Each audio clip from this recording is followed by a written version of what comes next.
On a related development, the legal counsel representing the Nigerian Senate in the case involving the suspension of Senator Natasha Akpoti-Uduaghan has dismissed claims that the Federal High Court ordered her reinstatement. In a statement released on Monday in Abuja, the law firm of Paul Daudu and Co. described as misleading a viral video where the Kogi Central Senator declared she would resume legislative duties based on a July 4th court ruling. The video, which has circulated widely on social media, shows Senator Natasha Akpoti-Uduaghan telling her supporters that the court ordered the Senate to end her suspension. However, Senate counsel Paul Daudu insisted that the court did not issue a binding directive. He explained that the remarks by Justice Binta Nyako was an obiter dictum, meaning a judge's opinion that does not constitute a legally enforceable order.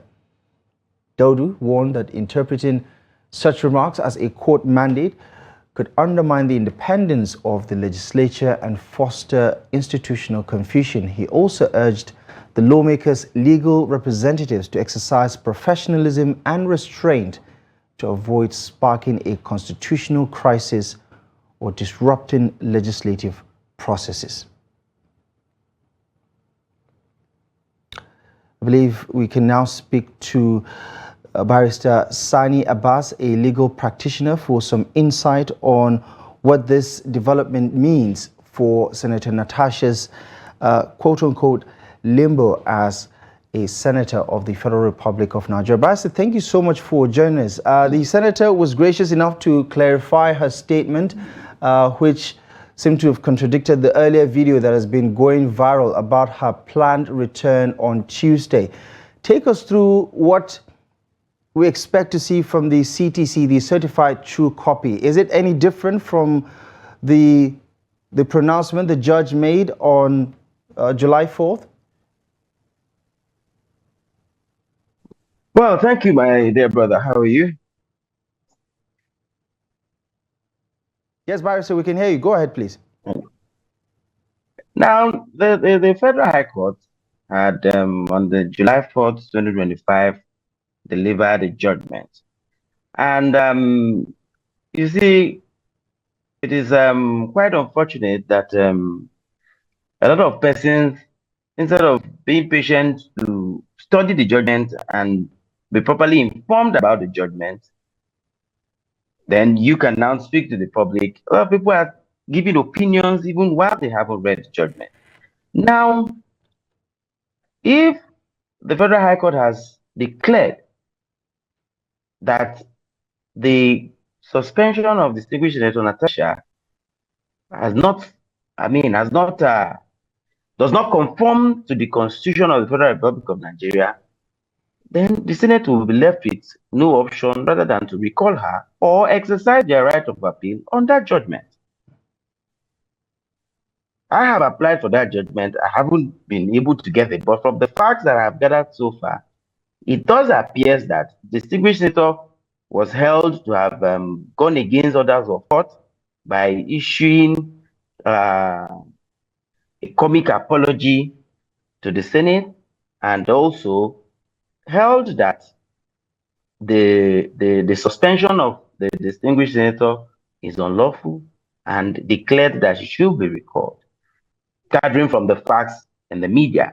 But however, if that happens to be the true position of the judgment, the only options available to the Senate is either one, to explore the option of appeal against the judgment, because the judgment is appealable, or abide by the judgment.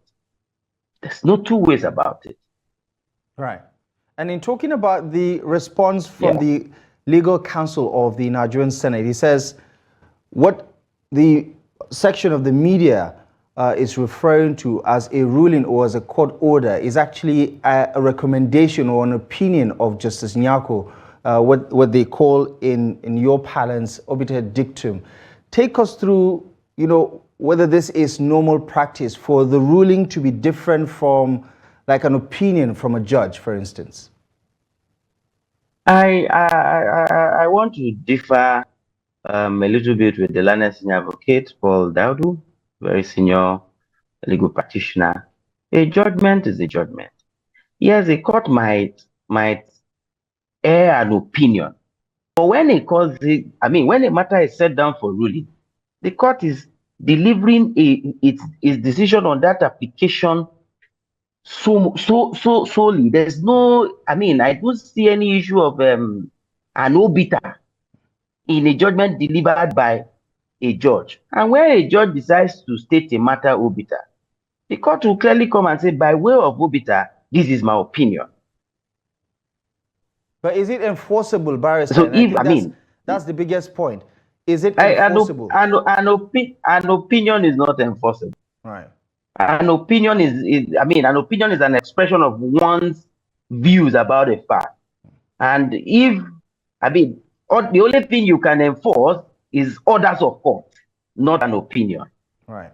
And how is this particular case different from the Omo Agege case, where, it's pretty much a similar suspension? Aline Dume, for instance, because there are comparisons that we can draw from past violations where the courts had to step in and declare this suspension or previous suspensions sort of like illegal because of the duration of the suspension. Is Natasha's case any different from those cases? To be honest, I don't see any difference. I also share the opinion that suspending a senator is unlawful.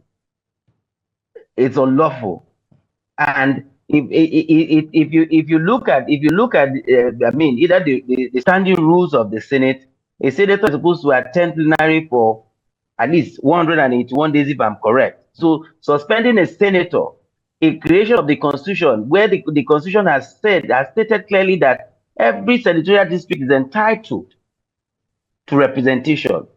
It then means that you are relying on the Senate rules or rather you are saying that the Senate rules is now supreme over and above the clear wordings of the Constitution.